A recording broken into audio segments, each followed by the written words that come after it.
안녕하십니까. 4주차 강의를 진행하는 김성우입니다. 아쉽게도 이번 주에도 또 온라인으로 여러분들하고 만나게 됐습니다. 양해를 부탁드리고요. 그 다음에 여러분들이 궁금한 사항이 있으면 언제든지 저한테 보내주셔서 이 오프라인에서 하지 못하는 그런 아쉬움을 서로가 좀 보완해 나갔으면 합니다. 온라인으로 하는 강의 특성상 강의 내용을 좀 이렇게 바꿔서 글감을 도출하는 데 유용한 거로 여러분들과 진행할까 합니다. 그래서 원래 4주차에는 성공 사례 같은 거를 좀 분석하고 거기서 팁을 좀 얻고자 했는데 바로 맨 아래쪽으로 가서 면접의 기출문제가 어떤 게 나오는지 면접 유형이 어떤 것인지를 보는 그런 시간을 갖도록 하겠습니다. 전체적으로 직업기초 능력에서 나올 수 있는 질문과 그 다음에 일반 기업에서 나왔던 질문들을 요약해서 여러분들에게 진행할까 합니다. 그럼 여러분들은 그 질문 내용을 듣고 그 질문 내용에 대해서 스스로 답하는 그런 노력이 필요하고요. 그 다음에 여러분들이 했던 그 노력을 글로서 이렇게 표현해 보면서 자기소개서 작성에 필요한 글감을 자연스럽게 도출하는 그런 과정을 가졌으면 합니다. 그래서 지금 시간은 면접에 대해서 한다. 이렇게 여러분들이 이해를 해주시면 좋겠네요. 자, 학습 목표를 살펴보겠습니다. 학습 목표는 결국 자기 이해입니다. 자기 이해를 통해 면접을 준비할 수 있다. 그리고 주요 질문 사례를 통해서 여러분들에게 필요한 스스로의 글감을 도출한다. 이 내용이 학습 목표가 됩니다. 이를 위해서 우리들은 면접 질문 사례를 살펴볼 거고 그 다음에 답변은 또 어떻게 하는 것이 가장 바람직스러운 건가 하는 것을 제가 예시를 들으면서 여러분들과 시간을 보낼까 합니다. 여러분들 이해하시고 이 목적임을 여러분들이 충분히 이해하시고 수업에 참여해 주시기 바랍니다. 언제든 제 전화번호는 열려 있고 제 이메일도 열려 있습니다. 언제든 저에게 보내주시고 거기에 대해서 제가 실시간 답변을 할 것을 여러분들에게 약속드립니다. 그리고 급하신 분은 전화하세요. 제가 내일 어디에 제출하는데 좀 한번 봐주십시오. 언제든지 달려가겠습니다. 최소 이메일로 첨사, 그 다음에 면접 지도 가능하다는 거 여러분들이 꼭 인식을 해주시기 바랍니다. 자, 복습의 차원, 그 다음에 그만큼 중요하기 때문에 제가 강점 중심으로 다시 요약을 했습니다. 직업기초 능력의 10가지 부분, 그리고 로버트 카츠 교수가 했던 이 관리자에게 필요한 스킬, 3가지 스킬, 테크니컬 스킬, 휴먼 스킬, 컨셉츄얼 스킬, 이 3가지를 함께 엮어서 여러분들은 강점 중심으로 글감을 도출해 주시기 바랍니다. 자, 우리 면접 질문 및 답변 사례를 들어가 보면서 주요 사례 중에서 존경하는 인물과 그 이유는 이 질문이 아주 많이 나옵니다. 또 하나 살펴볼까요? 두 번째는 자신을 한 단어나 사물로 표현한다면. 세 번째, 친구들이 평가하는 자신의 모습은 이번 항목하고 약간 유사성이 있습니다. 그래서 2번과 3번을 약간은 섞어서 답변을 해도 상관없습니다. 2번 질문에 대해서 3번 답변을 해도 크게 지장이 없다는 얘기죠. 그래서 여러분들이 다른 답변, 다른 질문, 동일 답변이 있을 수 있는 것이 면접입니다. 그래서 여러분들이 지속적으로 계속적으로 여러분들 탐색을 해주시는 게 중요하죠. 즉 자기 이해가 필요하다는 겁니다. 네 번째, 장점과 단점. 우리 여기 1, 2, 3, 4번 문제를 보면서 어떤 느낌 받으세요? 너 누구니? 너 어떤 사람이니? 하는 그런 질문 같지 않습니까? 맞습니다. 여러분, 면접의 질문은 그게 대세고 그게 주류를 이루고 있습니다. 왜냐하면 여러분들 처음 보잖아요. 처음 보니까 여러분들을 알고 싶어 하는 거거든요. 그래서 이런 질문들을 통해 여러분들의 어떤 정체성, 가치관, 성격 이런 부분을 찾아내는 겁니다. 여러분들이 이 부분을 꼭 이해를 하셔야 돼요. 그리고 취미와 특기는 그리고 스트레스하고도 상당히 연관성이 있는데 그 부분은 제가 나중에 세부적으로 언급하겠습니다.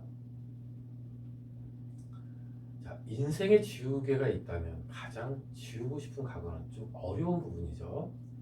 그래서 요 부분은 잘못하면 말릴 수 있어요. 여러분들이 말릴 수 있으면 여러분들이 유의하셔야 됩니다. 그래서 제가 기존의 학생들 중에서 구직자 중에서 답변했던 사례를 제가 여러분들한테 소개함으로써 여러분들이 이 부분을 극복할 수 있도록 제가 그런 기회를 마련해 보겠습니다.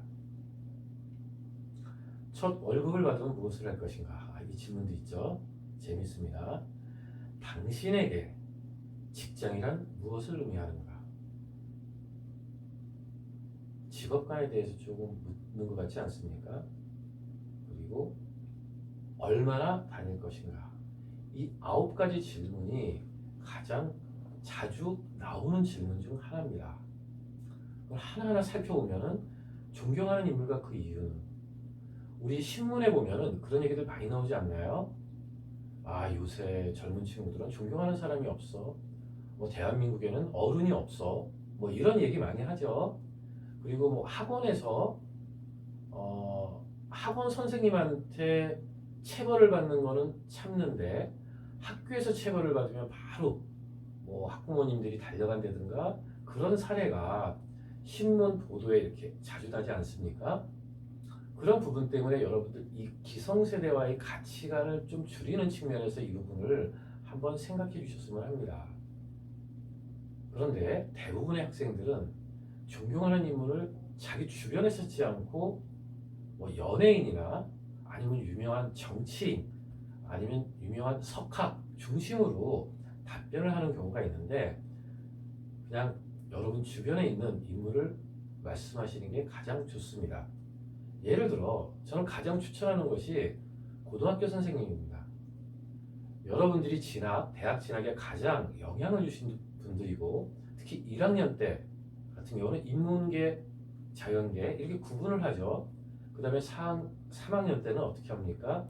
입시를 앞두고 뭐 보이지 않는 컨설팅을 여러분한테 해주시잖아요. 가장 여러분들이 어떤 활발하게 활동하는 시기에 여러분들을 위해서 이렇게 노력해 주신 그런 분들 중에서 여러분들이 찾아주시면 좋습니다. 저는 그냥 가장 편한 건 고등학교 담임 선생님이 가장 좋습니다. 이렇게 여러분들한테 말씀을 드려요. 여러분 유명한 사람을 얘기하면 항상 찬반이 갈립니다. 안 그럴까요? 여러분도 한 사람을 딱 생각해 봅시다. 여러분들이 좋아하는 연예인, 여러분들이 좋아하는 정치인 하나 놓고 봅시다. 그분이 절대 다수가 그분을 절대적으로 존경하고 그 사람한테 긍정적인 메시지를 보내는지 여러분들이 이 부분을 유념하셔야 됩니다. 즉 주변에 있는 분들 중에서 여러분들이 존경하는 사람을 말씀드려도 된다. 근데 여기에서 약간 또 차이가 있는데 존경하는 사람과 멘토를 구분해서 묻는 경우도 있습니다. 근데 그냥 만약에 멘토, 존경하는 사람 이렇게 구분하는 것을 가정했을 때 여러분들은 그냥 멘토이자 그 다음에 존경하는 분은 누구입니다 라고 얘기하셔도 돼요. 예를 들어서 이제 이런 거 있어요. 제가 이제 만약에 여러분들이 사범대학교를 다니는데 어떤 선생님을 존경합니다 그렇게 얘기하면 그분 때문에 사범대 진학하시는 겁니까? 이렇게 질문할 수도 있어요. 그래서 존경하는 인물은 가급적 주변에서 유명인보다는 주변에서 하는 게 훨씬 더 좋다. 이렇게 좀 말씀을 드리고 싶고요. 그 다음에 여러분들도 주변에 보면 대학 교수님들이 계시잖아요. 대학 교수님들은 조금 위험해요. 대학 교수님들은 유명인은 아니지만 대외 활동을 하십니다. 어디 평가를 가신다든가 회의를 가신다든가 아니면 어떤 정부 부처와 협의체를 구성해서 어떤 사업을 추진하신다든가 하면서 장단점이 다 노출되어 있어요. 그래서 교수님들을 얘기했을 때도 우연히도 찬반이 엇갈릴 수도 있다. 이 부분을 여러분들이 유념해 주시기 바랍니다. 자, 두 번째, 자신을 한 단어나 사물로 표현한다면 여기서 주관점은 긍정적인 단어입니다. 부정적인 단어 안 돼요. 자, 예를 들어 어떤 한 친구가 바퀴벌레라는 표현을 썼어요. 여러분 바퀴벌레는 어떤 생각이 들죠? 생존력, 환경 적응 능력, 아주 열악한 환경에서도 끈질기게 번식하는 그런 모습. 근데 우리가 첫 이미지가 뭐죠? 지저분하다, 더러운 곳에 산다 이런 이미지잖아요. 그래서 바퀴벌레 이런 부분은 그렇게 저는 안 좋은 단어라고 생각합니다. 옛날에 보면 물이 되는 얘기도 많이 했어요. 물. 뭐 사각형 컵에 달면 사각형대로 나오고 뭐 동그란 원에 달면 동그란 원형의 모습을 이렇게 보여주는 물. 유연성을 갖고 얘기를 하는데 또 너무나 그런 부분은 많이 하지 않습니까? 남들이. 그래서 여러분들 남들이 안 하는 그런 답변 이런 부분을 찾아보시는 게 좀 중요해요. 예를 들어서 제가 이제까지 답변 중에서 참 괜찮았던 단어 중에 하나가 상당히 차별적이었어요. 낙타라고 했습니다. 그러면서 부연 설명을 뭐라고 했냐면은 낙타는 순간 60km 이상을 달릴 수 있는 순발력과 사막을 횡단할 수 있는 지구력을 동시에 갖고 있기 때문입니다. 라고 얘기를 합니다. 그러면서 제 자신 역시 회사에서 저에게 부여지는 업무를 빠르게 해결할 수 있는 순발력, 그 다음에 목표를 향해 끊임없이 달려갈 수 있는 지구력, 이 부분을 보여드리겠습니다. 라고 얘기한 친구가 있습니다. 감동받았어요, 저는. 제가 여러분들한테 강의하는 내용 중에는 정말 명언을 남겼던 구직자들의 이야기를 많이 전달하고 있습니다. 제가 만들어낸 이야기보다는 그런 단어 한마디가 사람을 저는 감동시킬 수 있다고 생각해요. 자, 그런 부분을 한번 우리 생각해 봅시다. 면접을 위해서 준비해 가는 것이 중요한가? 평소에 나는 어떤 지향점을 갖고 살겠다 하면서 꾸준히 생각한 사람이 자연스럽게 설명할까? 어떤 부분이 더 유리할까요? 그래서 제가 자기 이해가 필요하다. 이런 부분을 말씀을 드리는 겁니다.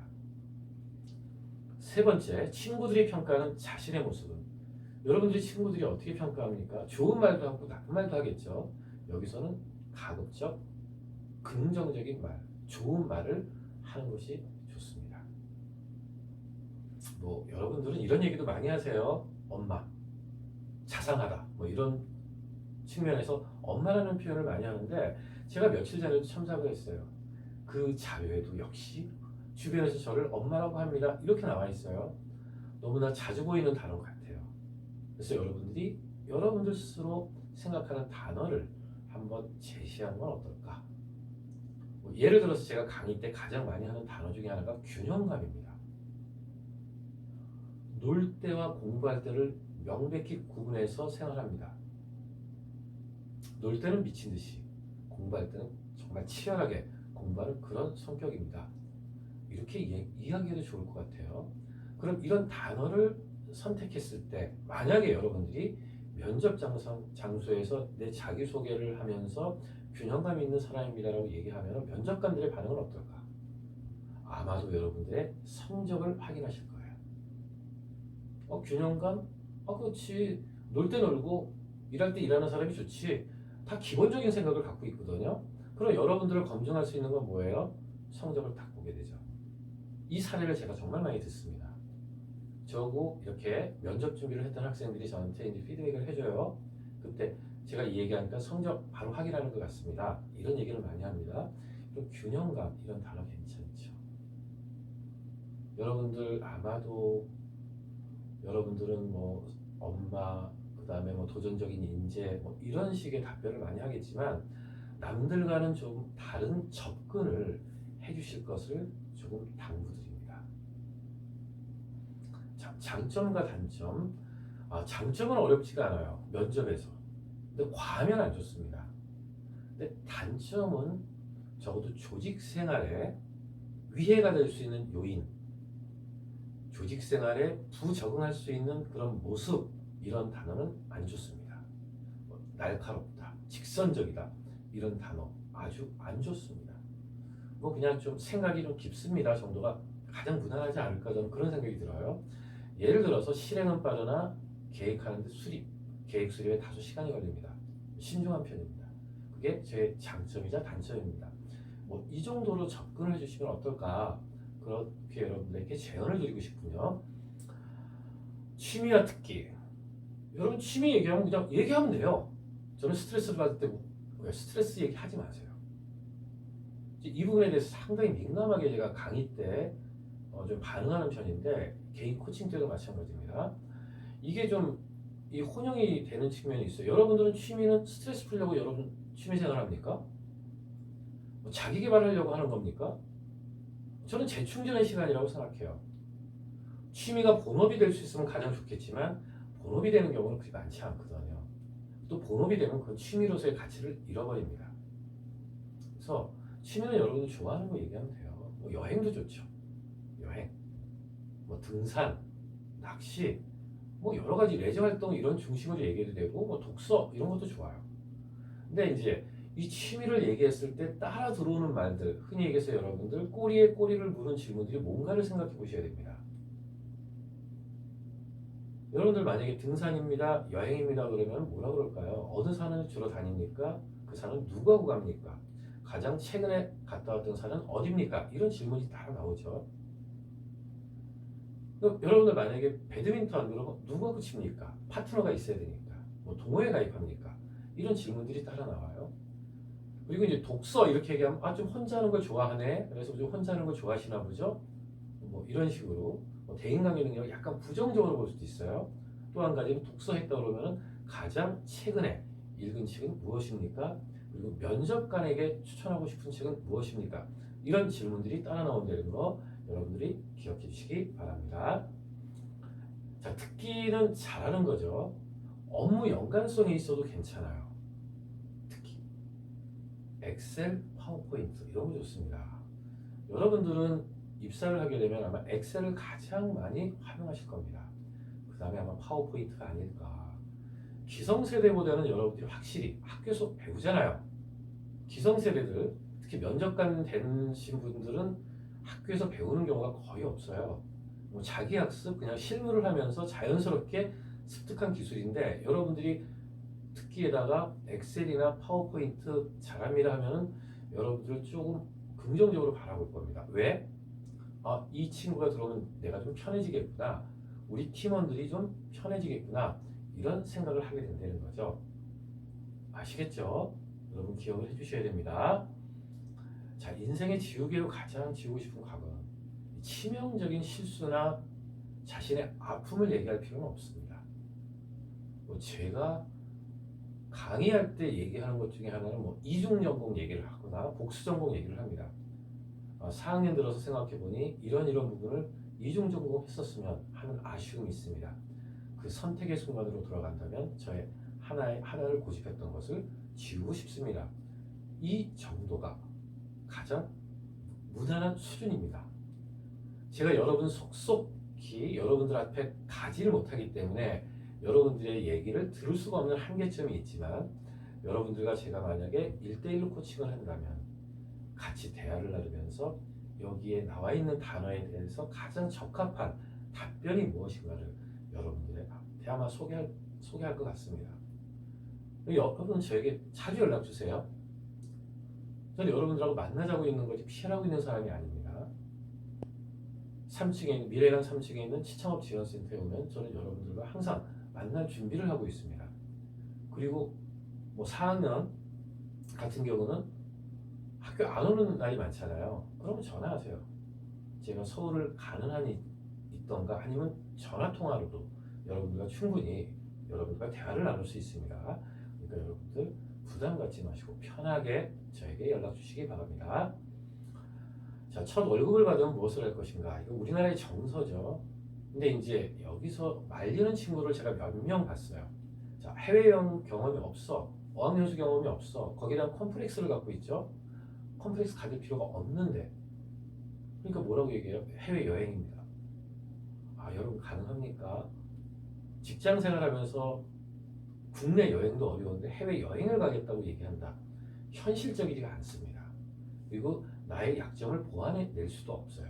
가장 우리나라에서 흔히 얘기하는 게 뭡니까? 부모님 용돈이죠. 가족들 용돈, 뭐 식사, 아니면 필요하면 저희 멘토와 뭐 이렇게 맥주 한잔 하겠습니다. 이 정도는 저는 무난하다고 봅니다.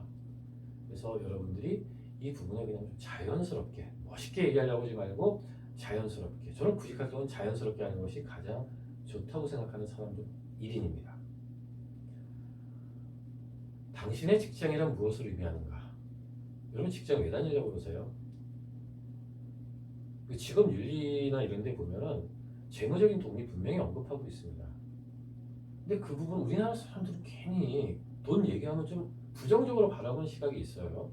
그래서 제가 고민해서 만든 얘기 중에 하나가 당신에게 직장이란 무엇을 의미하는가, 당신의 직장과는 무엇입니까 했을 때 직장 생활은 저에게 진정한 독립의 시작이며 현장 전문가들과 같이 하며 새로운 가치를 만들 수 있는 곳입니다. 그래서 저는 직장을 다니고 싶습니다. 직장이란 무엇을 의미하는가? 이렇게 얘기해도 답변 돼요. 직장 생활은 솔직하게 말씀드려서 여러분들에게 진정한 홀로서기의 시작입니다. 그 부분을 기억하시고 여러분들이 빨리 졸업 후 독립하고 또 내가 독립함으로 해서 부모님께 큰 기쁨과 또 이렇게 여유를 드릴 수 있는 그런 모습으로 성장해 주셨으면 합니다. 자, 얼마나 다닐 것인가? 자, 이 부분은 어떤 의미에서 질문을 할까? 이 역시 직업윤리, 직장관과 상관이 있습니다. 제가 직업윤리에 대해서 강의를 하면서 면접 질문을 구성해 보니까 3, 40 문제가 나와요. 그래서 직업윤리를 폭넓게 생각했을 때 직장 간, 그 다음에 얼마나 다닐 것인가 이 두 분이 포함될 수 있다는 거 여러분들이 감안해서 수업을 들으셔야 됩니다. 자, 여러분들 신입으로서 우리가 지원하면서 3년만 다닐 겁니다. 이런 얘기하면 과연 뽑겠습니까? 저는 안 뽑는다고 봅니다. 왜? 일할만 하면 나가요. 이게 현실적으로 기업에 있는 실무자들의 이야기거든요. 그래서 가급적이면 오래 다닌다고 얘기하는 게 좋죠. 그래서 우리 회사 얼마나 다닐 겁니까? 저는 어떤 회사에 입사 후 처음과 마무리를 이곳에서 하겠습니다. 저는 직장 생활의 처음을 어느 회사에서 시작하고 마무리 역시 이곳에서 하고 싶습니다. 여기다 뭐 하나 붙이면 좋을까요? 제가 회사에 기여할 수 있다면, 아니면 저는 회사에 기여하면서 직장의 처음과 마무리를 어디에서 하고 싶습니다. 이런 식의 답변을 하시면 저는 상당히 긍정적으로 평가받을 수 있다고 여러분들에게 감히 자신 있게 말씀드립니다. 한번 여기에 있는 질문 9가지를 생각하시면서 여러분들이 답변을 스스로 정리해 보시기 바랍니다. 오늘 수업은 끊어서 이렇게 진행을 할까 합니다. 자, 정리를 하신 다음에 다음 영상을 통해서 저를 만나시기 바랍니다. 감사합니다.